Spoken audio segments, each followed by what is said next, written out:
Magandang umaga mga ka-brothers. Maagang-maaga kaming gumising ni Kananay ngayon dahil magluluto kami ng pang-umagahan. So ang oras natin ay ayan po 5:43 mga ka-brothers ng madaling araw. So for today's vlog, magluluto kami ng yung dinala namin mga ka-brothers galing dun sa Bulalakaw kung saan po ako pumunta. Ay lulutuin namin ni nanay mga ka-brothers. So ano ba yun? Ito ba yung mga ka-brothers? Yung bunga ng malunggay na galing kay Sister Mary kasi maraming bunga yung kanyang malunggay. Tapos yung papaya, binigay ni Dianan. At syempre yung ating isdang dala. Yan, buksan natin. Nilagay ko ito sa freezer kagabi. Binaba ko sa freezer para lumambot siya. Nilagay ko sa ref. Yan po yung samaral mga ka-brothers. Hiniwa-hiwa ko na siya. Tsaka nilagyan ko siya ng kunting asin para diretso salang na agad siya sa lutuan. So ang luto natin dito ay pinirito, yung iba siguro papaksiwin natin sa mga sunod na araw. Tsaka ito po ay bulang lang, lalagyan natin ng saluyot. Yan, si nanay naglilinis ng kawali. Nagluluto na tayo. Lagyan muna ako ng tubig pang kape. Yun. Si nanay ang pinakamaagang gumising sa amin, madaling araw, alas 4 gising na rin. Maaga rin matulog. Ano kaya itong kanin? Pwede pa yun, Nay? Tayo? Oo, masayang maya. So mga ka-brothers, si nanay nang mag-cultivate nito, mag-linis. Ako naman mag-pirito nitong isda. Unahin natin itong buntot banda.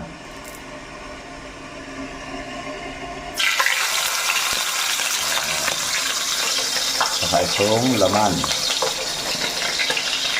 Parang gilit na siya, gilit.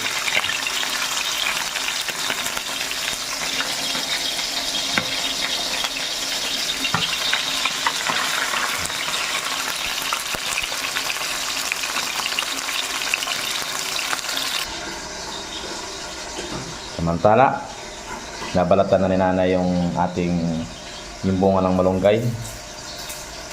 So, kaya binabalatan yan para hindi masyado matigas na, no? Oo, kaya maluto. Madaling maluto. Tinatanggalan lang yung kanyang pinakang balat. Bulap. Medyo matigas yun eh. Ano yung finished product mga ka-brothers. So, ito hiwain dito mamaya. Bulang lang. Sarap yan mga ka-brothers. Bago lagyan ng saluyot, saka patis ng bagoong. Bulang lang na siya. Saka tambal ay pinirito. Mats na mats sila, piniritong isda. Hindi ko na tinanggal yung tinik mga ka-brothers.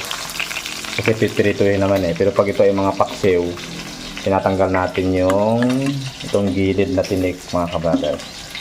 Para hindi siya makatinik pag sumama sa sabaw. Ayan. Ito po, pag ganito bininta sa amin, ganito, nasa ano na to, 30 pesos ang isang gilit mga ka-brothers. Yan, ito 30 pesos. Yan itong samaral. Bali ito po sa amin, 180 ang kilo nung pag binibinta. Pero dito sa amin sa Kalapa, nasa 300 to 360 ang kilo mga ka-brothers. Papaya mga ka-brothers. Yan. At saka luto na rin yung ating piniritong samaral. Yan, gilit na samaral. Tapos yung ulam namin kagabi, adobong manok. So, pwede pa yan. Kaya sasama na natin para sa ulam mamaya.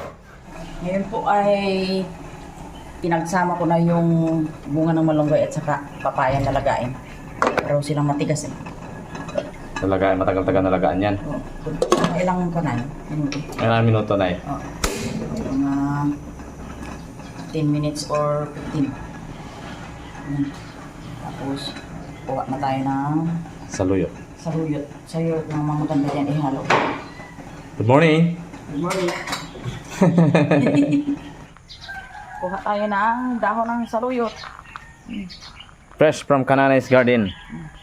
Yung saluyot mga ka-brothers. Ang dami, ang tatangkad ng ano.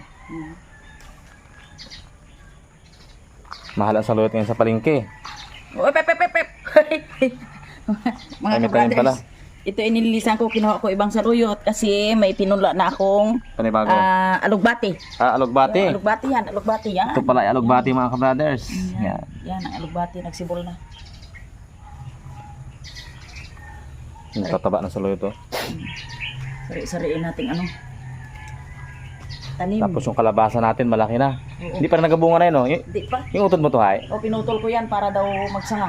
Ah, hindi nagasanga. Dahil ano Pinutol ni nanay yung ano, yung pinakadulo dulo. I-pruning natin yung dulo para magsanga kasi maghahaba siya eh. Ay kita mo yun ang sanga na. Yun, ang dami sanga oh. Nagsling-sing na yung mga sanga mga ka-brothers. Pero ang sanga, ang dami na. Yun, yung mga sanga na rin doon. Yan ang technique ng saluyot ng... Dudugtungan namin to hanggang doon. Didiretso ko na yun doon napunta doon mga ka-brothers. Pag lumago ng lumago yan. Yung tanim natin ano oh. Malunggay. Pinakaposte, tumubo rin. Pero ito hindi natin palalakihin to. Yan ang maganda dyan oh. Ha? Yan. Yun. Yan. Pagkaganda. Ang daming saluyot. So, ano pa ang update dito sa card sa aming munting garden mga ka-brothers? Yan. Bali yung kamatis po na nandun sa malilim, nilipat ni nanay dito. Ayan, lumago kasi. Yan mga ka-brothers. So, kasi nung nandun sa malilim, hindi siya lumalago. Mabagal ang pag-usbong ng kamatis. O kasi, kulang sa nutrients. Yan, Oo. kulang sa ano. Yan, malago na yung kamatis natin. Yung mga nakalagay sa, ano, ito matangkad na oh. Malapit na magbunga. Sa yung pitsay, ganun pa rin. Ang lalaki. Ha? Mga pitsay na yun. Oo. Tambok. Sabi nga ni ano, haya-haya ano. Maganda daw ang lupa. Maganda ang lupa. Yan, mga pitsay mga kabaders. Walang pataba yan dito. Natural. Ang nilalagay lang ni nanay na pataba. Ay, Dahon ng malunggay. Ano, yung mga yan. nalugo na dried na dahon ng malunggay. Yan, itong sariwang sariwa. Walang insecticide. Kaya pwedeng kainin pagkapitas. Tapos yung talong natin. Saka yung sili. Dito pinutol natin yung isang malunggay kasi masyadong mausbong. Crowded kasi sa tanim. Oo. Saka delikado sa bahay, sa kabila sa kapitbahay. Update tayo dito. Ito naman yung talbos ng kamuti. Yan. Mga variety kulay violet na variety. Tapos may kalabasa rin dyan. Tsaka po yung guys sinabi ko nakaraan, ito po ipapasiminto ko. So nga naka-schedule po ito ngayong araw mga ka-brothers na simintuhin itong pinaka garahe namin. Oh. Kasi yung nakaraan po, yan, siniminto na po mga ka-brothers nung umuwi kami sa Bulalakaw. Siniminto na itong bahagi na ito. Ito dati may buhangin to dito eh. Yan, ito yung dating pinaka-pathway, may guhit na yan. So ito po, simentado na po yan. May bakal yan sa ilalim. So for the meantime dito na nakapark muna yung ating sasakyan.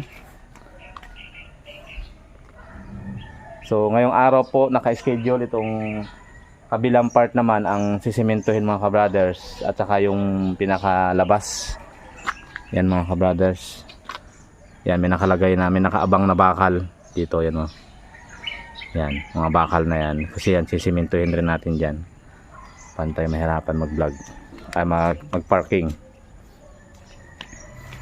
Yan po. Dito natin nalagay. Mamaya po ang delivery ng ating semento. Lagay natin dyan. May magtatrabaho. So ito may nagtambak na dito. At tapos, ito mga ka-brothers, kukunin na namin tong talbos ng kamuti. Harvestin na namin yan. Saka itong saluyot. Maobliga tayong tanggalin yan. At saka yung sili. Kung pwede lang sanang bunutin, bunutin. Kaso hindi ito mabubuhay mga ka-brothers. Yan, ang daming bunga ng sili oh. So ito mga ka-brothers ay haharbisin ko na yung mga sili na yun ngayon. Kukunin ko na yan. At saka bubunutin. Para masaminto na natin to. Di bali may binhi na tayo doon panibago. Para makapagtanim ulit tayo doon banda sa likod ng mga ka-brothers. So dito sa area na to, pag may mga event kami mga ka-brothers, may mga birthday celebration, mga okasyon, so lalagay lang kami dito ng pinaka tent dito sa far side na ito. So pwede na dito yung mga reception ng mga bisita mga ka-brothers pag nag-birthday si Rai Rai. Luto na ang ano. Luto na yung bunga ng malunggay at saka papaya. Ngayon nilagyan ko natin ng patis. Bagoong. Patis ng bagoong. Bulang lang. Bulang lang. Wala lang gaano halo ng mga rekado. Simple lang. Saka, ang last natin ay lagyan natin ng dahon ng saluyot. Ito.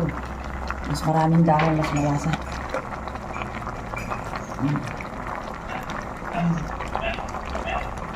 Okay. Kaunting Mekos-mekos. na. Kaunting halo-halo. Konting mekos-mekos, luto na yan. Luto na. Yan.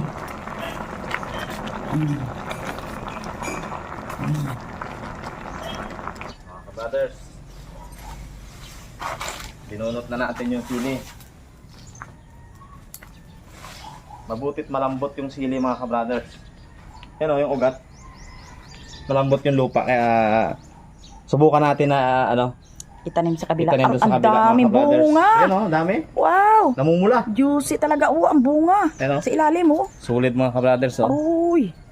Matindi ang Grabe bunga. bunga sili. Tabang-taba ang sili. Hindi nakuha Sayang. ng yung sa taas Nanginayang. lang. Oo.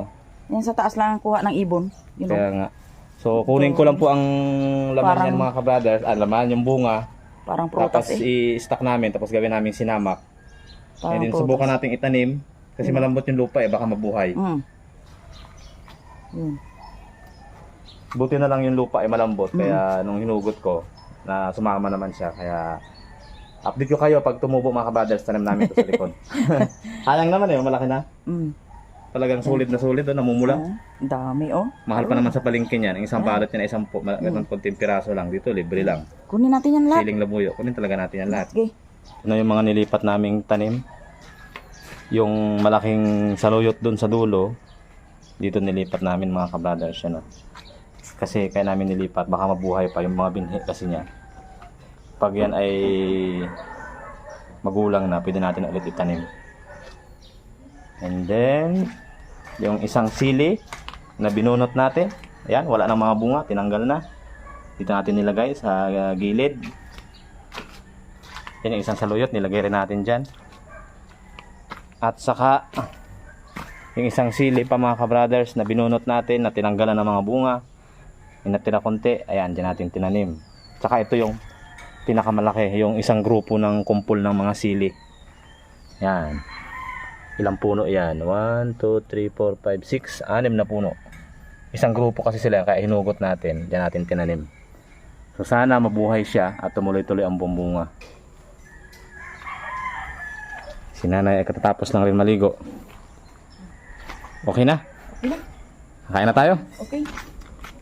Kakain na kami mga kabrothers at ako'y papasok pa. Mamaya ay may delivery po. Hintayin natin yung delivery ng mga simento at mga buhangin. Kain ng kain lang. Si kapatid ko, si Miss Sayahay, si Madam, nandito pa ulit. Sinamak natin mga kabrothers. Yan yung sili na nakuha natin doon ng unang harvest sa maraming sili. Napakasarap niyan mga kabrothers. Tikman natin. Tapos yung ulo. Yun. Nausaw, oh. Nausaw na ni nanay. Napakasarap. Mas basin Si Meses ay naka-ready na. Papasok. Kumain na kami mga kabrothers. Kain. Ito yung ano natin. Yung Bulang lang. bulang lang. Bulang.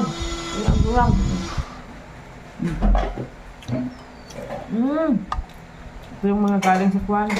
Bulalakaw. Yan. Asa? Saka yung adobo. Ito ang adobong manok. Ito palang sarap na sa marap. Ano, sarap yung sa marat pinilito mo. Isaw-saw mo. Ayos na Kasi namak. Hindi na ako tulog kain na. Hindi na kain. Ano na kami kumain mga kabrothers kasi kami papasok pa. At yung ating Disney princess ay naglalaro. Hello! Hello!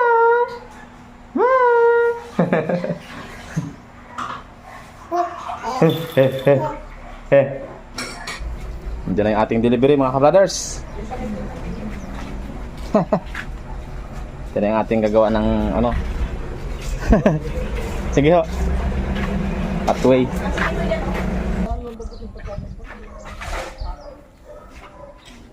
Yan na, binababa na mga kabrothers yung semento. Ito na yung mga bakal. Sinakta muna natin ating sasakyan para hindi malikabukan. Ayun.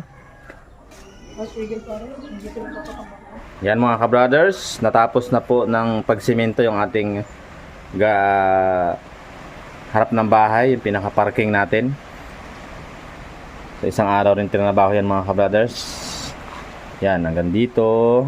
Dito dati yung nakatanim yung sili. Pero nilipat na natin. So, hanggang dito lang siya mga kabrothers. Yan. Yan yung ginamit nilang may ano na nylon, pinakapansukat dito, naiwan ng mga nagsimento. Iligpitin ko na lang yan. So, yung sili, doon natin tinanim yung sili mga kabrothers. So, yan, maganda na yung ating parking. So, dito pwedeng maging playground pag may mga event kami. Tsaka pag lumaki na si Rai Rai, dito siya magbabike. Yan, palabas doon. So, yung sakyan natin, di na tayo mahirapang magmaniobra. Tapos, yung labas, yan mga kabrothers, siniminto na rin natin yung labas para hindi tayo mahirapan magpark. Papasok dito yung sasakyan. Yan. So sabi ni nanay, lalagyan daw dito niya ng mga bulaklak na kasabit, tsaka parang orchids mga kabrothers, para maganda sa tingnan. So yan po, malawak na yung playground ni Baby Rai Rai at saka parking area natin mga kabrothers. So yun mga kabrothers, dito na natin ililipat yung sasakyan, and thank you again for watching our videos, and see you on our next vlog. Thank you.